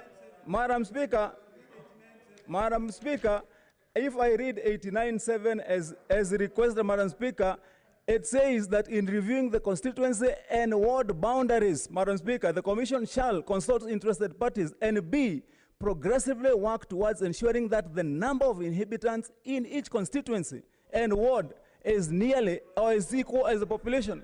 Now, Madam Speaker, in compliance with the quota, Madam Speaker, it does not propose at all that there will be extra constituencies created by IEBC. The Constitution makers, Madam Speaker, had their valid case in saying that, Madam Speaker, and distinguishing between wards and constituencies. And that is the misdemeanor, Madam Speaker. I believe, Madam Speaker, that the wording on that is very, very correct, Madam Speaker. And that is my case, Madam Speaker. And now Senator, you will get, Senator, please take your seat. Senator Ongeri, what's your point of order? But you know the debate is already Yes. timed. It's already Madam down, Speaker, so you can make it I've short. been sitting here silently just to inform my friend and a great friend, Senator Wamatangi, that the very same Article 89(3), the Commission shall review the number, names, and boundaries of wards periodically. Numbers. Number, no. Thank you.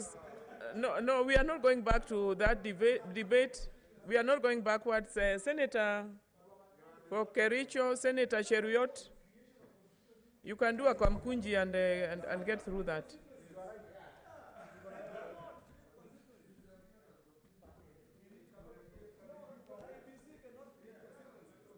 Madam Speaker, you need to bring order to the House. Senator Matangi. Senator, one minute. Senator Mutula Jr.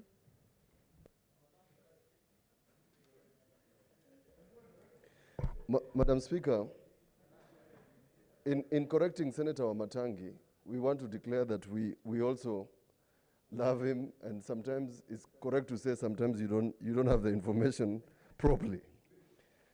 Senator Wamatangi, please read the whole Constitution, 89 all the way down, but I prefer you read 9.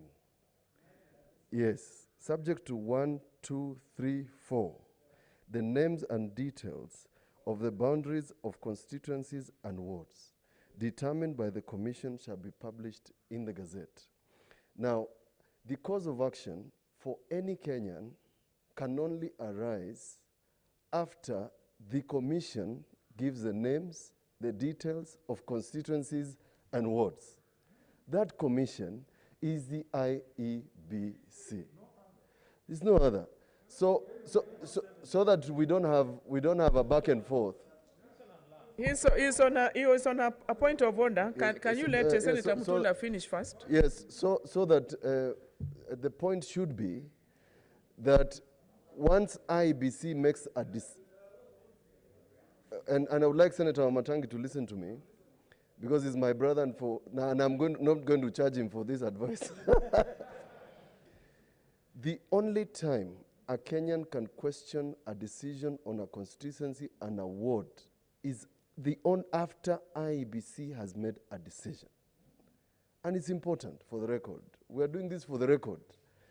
And if you go back to your transitional clauses, Senator Wamatangi, the current IEBC is a successor of a former IEBRC.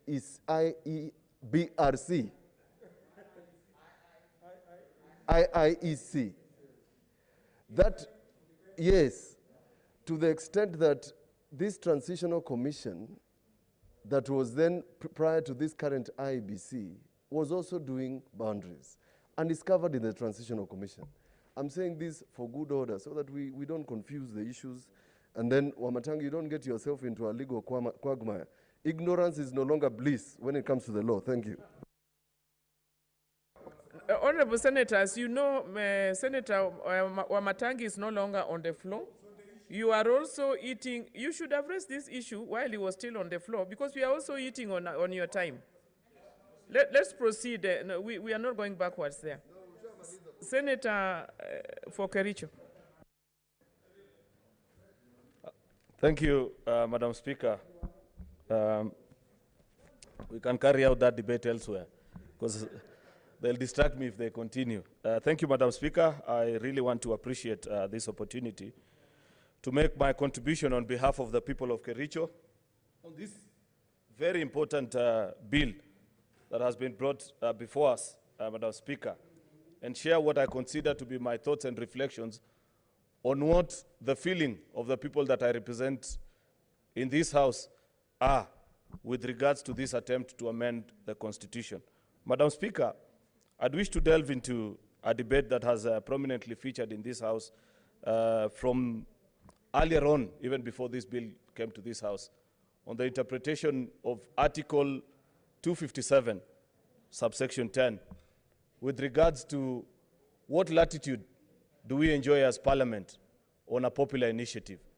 Madam Speaker, I'd wish to to be clear about it from the very onset, that I belong to the school of thought that believes that Parliament does not have a ceremonial duty of just being paper pushers with regards to any bill that is presented before it, be it the regular bills that are brought before us or a constitutional amendment bill such as the one that we have before us.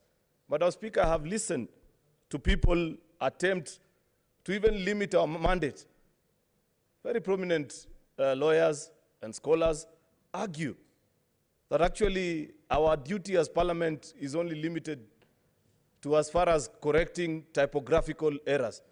I cannot be convinced, Madam Speaker, that the people of Kenya can elect senators into this House, members of National Assembly, serious people, only for us to come and reduce them to be lexicographers, that their work is only to check spelling mistakes and errors, and not interpret what they feel ought to be the right direction that the country needs to take.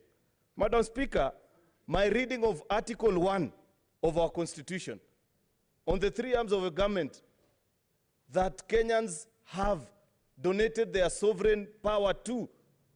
In fact, number one on that list is Parliament.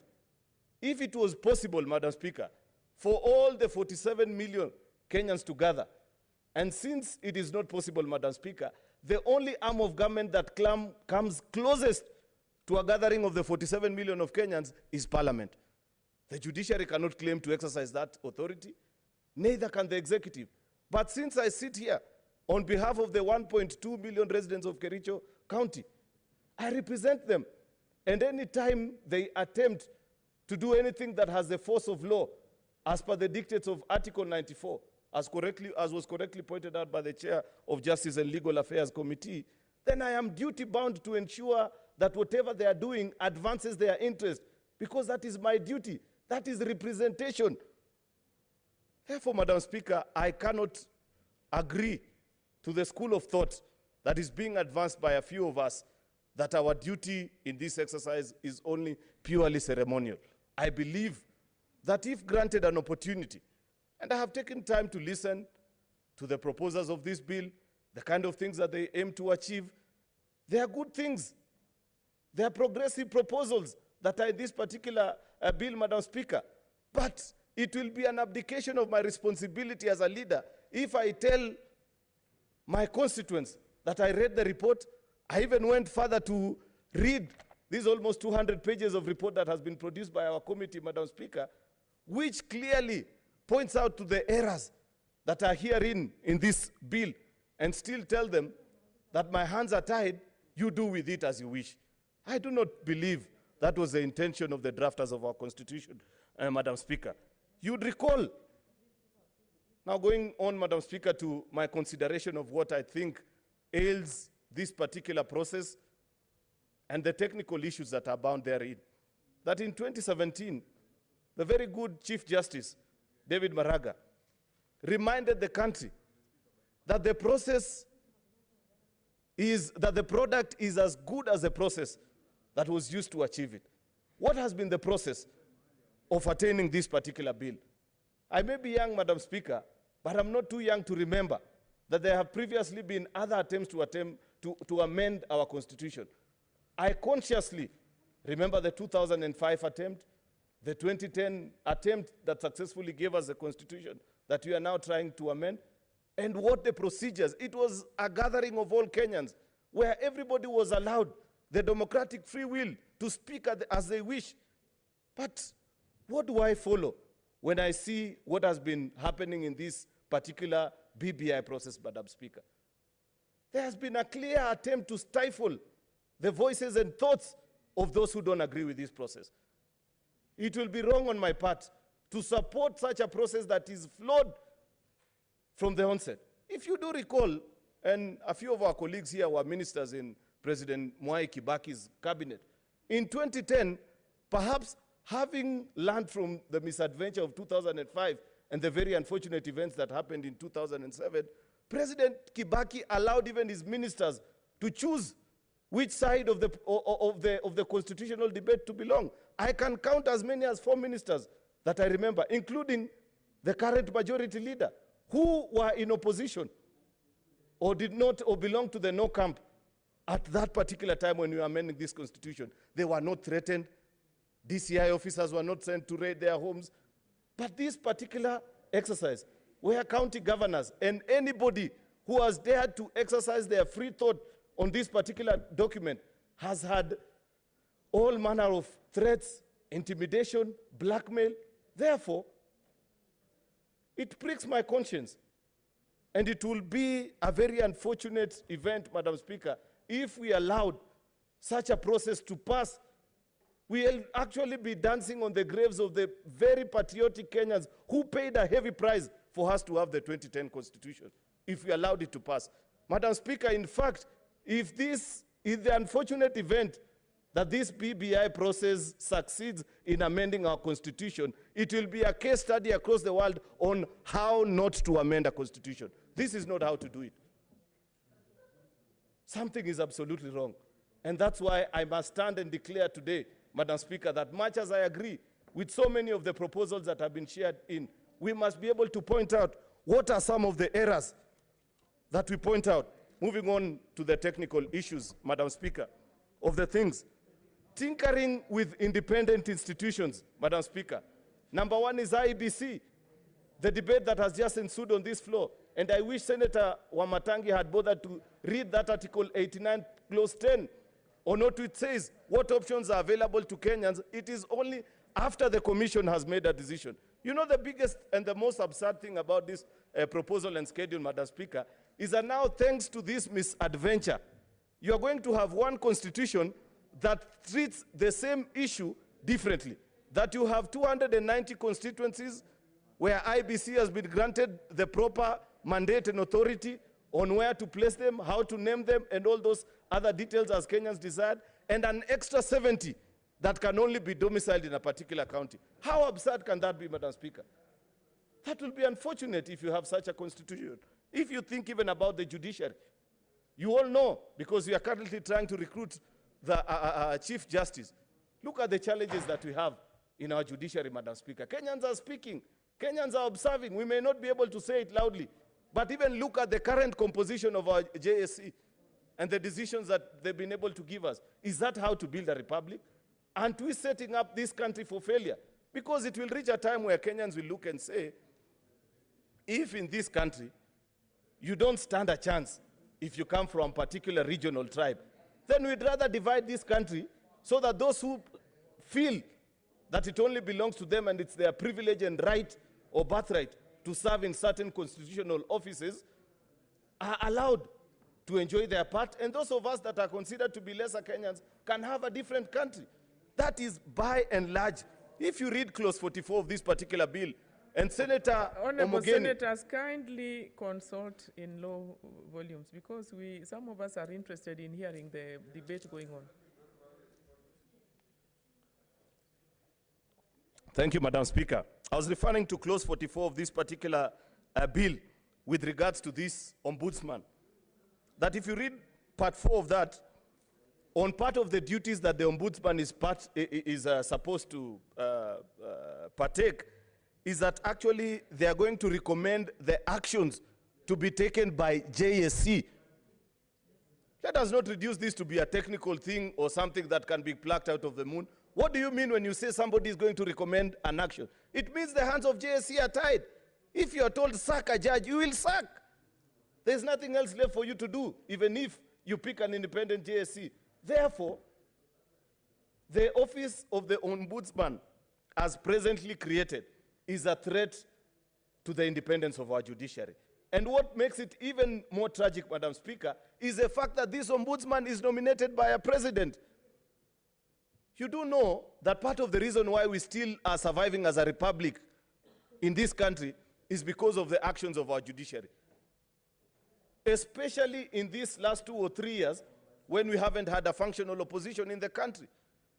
The people that have kept the interest and the rights of Kenyans to be considered has only been the judiciary. Now imagine if a judge is presented by somebody whose rights have been violated by the state, and they know that there is a gentleman or a lady known as the office of the ombudsman, appointed by the president, who's only awaiting for him to rule against the decision of the executive, will that judge have the free rein to make a decision that will protect our rights? My dear brothers and sisters who sit in parliament, please do not give Kenyans poison when you have the chance and the opportunity to stop it from happening. Some of them may be ignorant, they may not have the power to understand some of these things, but they have given you a responsibility. That's why you held a Quran or a Bible and said you will defend and protect this constitution. Part of defending a constitution is keeping it alive and ensuring that it is not tampered with in the way that is being presently proposed before us.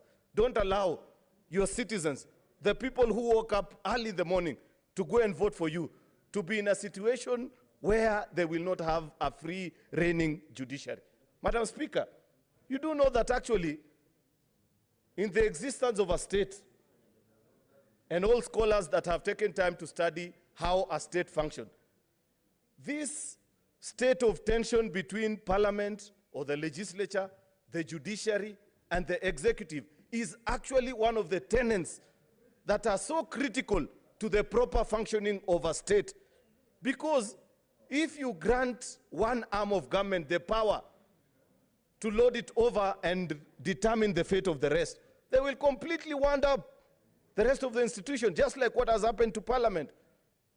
It's not an issue that I want to get into, of the challenges that we have faced. Think about even something so, one of the products of this constitution like the SRC, Madam Speaker. It is now proposed in this particular bill that instead of the nomination that Senate does on behalf of counties, that Parliament does on behalf of the people of Kenya, that KOTU, say for example, and I wish Mzee Atwoli, somebody had educated him to know that the powers of KOTU to nominate someone to SRC have been taken away. And the rest, you know, that's why I'm saying don't take advantage of ignorant Kenyans like Atwoli. Let them understand what this constitution and amendment bill is doing. Because, Madam Speaker, if you say that you are granting the president the power to nominate 7 commissioners to SRC, what are you saying to the rest? Tulisema tuache kusumbuana. Senator Shionga, what is your point of order? Madam Speaker, I'm standing on point of order. Just to let Honorable Senator Cheriot that Mr. Atwoli is not ignorant, but he's just a Kenyan who is supposed to be educated with somebody like you or be taught, but he's not ignorant. This man has done a lot. Please ask for apology. Thank you. I'm glad she's right actually. She said he's supposed to be so educated. So I agree. She actually agrees with me. So, Madam Speaker, that is with regards to SRC. That now the president will have the free, actually this is the proper return to imperial presidency that Kenyans avoided. Because if as a president you can determine the salaries of teachers, doctors, parliamentarians, by simply nominating 7 of your cronies to SRC and tell them, I don't like this parliamentarian, pay them peanuts, what will we do? What will be our point in recourse? Madam Speaker, I serve in a constitutional commission. You know that I represent you in PSC. Any proper thinking of how, for example, to strengthen our independent institutions, if I was asked as Senator Aaron Cheriot to propose a way and means ways and means of strengthening our independent institutions, then one of the things that I will propose is that let it be determined in our constitution what percentage of budget each of our independent constitutions are supposed to have. Because, for example, the reason why PSC survives is because we have got members of the National Assembly. Therefore, it is within our right. But I sympathize with institutions like JSC. Every time you meet them, they ask you, surely, are you guys not mindful of the fact that Kenyans need access to justice? When you think about our police, for example, you know, we criticize this IG Mutiambai and the previous ones. But I know for the National Police Service Commission, for example, to function independently, all it will take is for them to have their own independent vote. How do you expect him to disagree with the PS and the CS for Interior when tomorrow morning he has to call them to ask for a budget line? It's not possible. It's the old English adage. He who pays the piper calls the tune. Therefore, If we want to strengthen our independent institutions, Madam Speaker, take an example of even Kenya National Human Rights Commission. Are you aware, Madam Speaker, that for the last 5 years, the only budgetary support they've received from the Parliament is exchequer to pay salaries, not a single shilling to do anything else, not to undertake any particular project. Then somebody says, you know, honestly, so if we want to strengthen this independent institution, this is not the way to proceed. Finally, Madam Speaker, because I know my time is on the diminished role of the Senate. This is where it gets interesting. I'd really want to meet the senators that will want to tell us that we passed this bill as it is, yet the true import of this bill as presently constituted, if we are not granted the chance, is as equivalent as actually sacking yourself. You not have any duty. It is as sad a proposal as to the fact that this constitution now makes it mandatory, that the only people governors are going to be accountable to are the county assembly. So what will you be doing in this house? Why would you want to be a senator? Honestly, Madam Speaker, you know, even our proposal, Madam Speaker, on the very important role, for 10 weeks, Madam Speaker, Senate captured the imagination of Kenya. Senate brought this country to a standstill because we stood firm and we said, Kenya, it's the territory and its people. And we ensured that we gave the Republic a formula. We gave the country a formula that ensures there is equity, that ensures that every child across this country gets good and services from their counties without being prejudiced because of where they belong or any other things. But the proposal that is in this particular bill, which takes away all that fight that we did for 10 weeks, including the arrest and all the things that we said, includes in Article 50N, Madam Speaker, where it declares that the per capita giftings on any person should not be more than 3 times. If you apply that formula, for example, Madam Speaker, in this current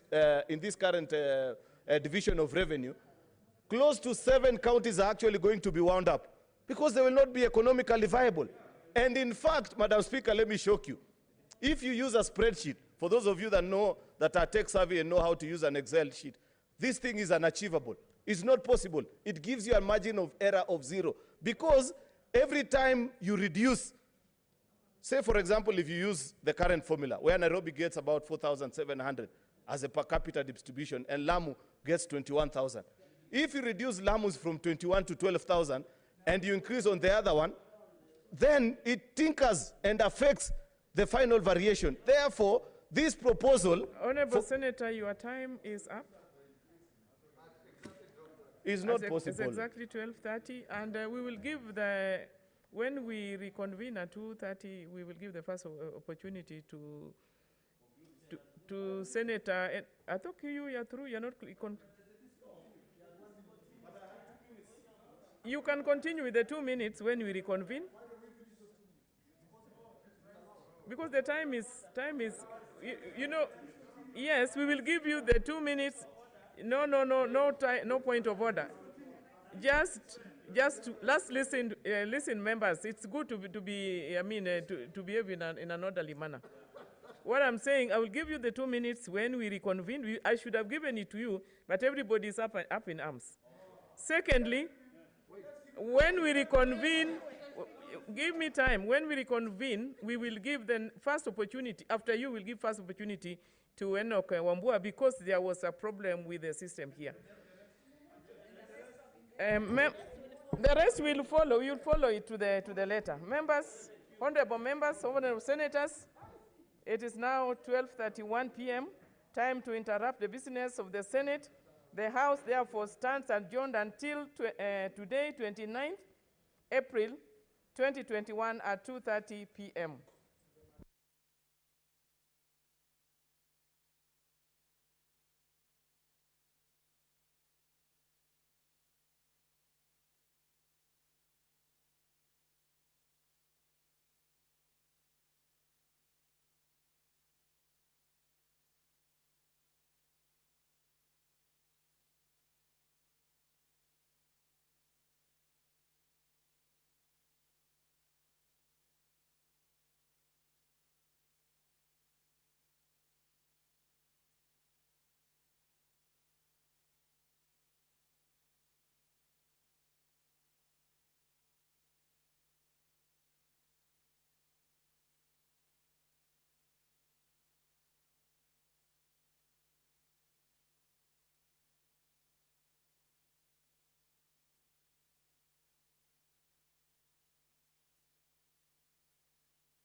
the chairman of Committee on Communication, Information and Innovation. Honorable Speaker, I need protection, Honorable Speaker.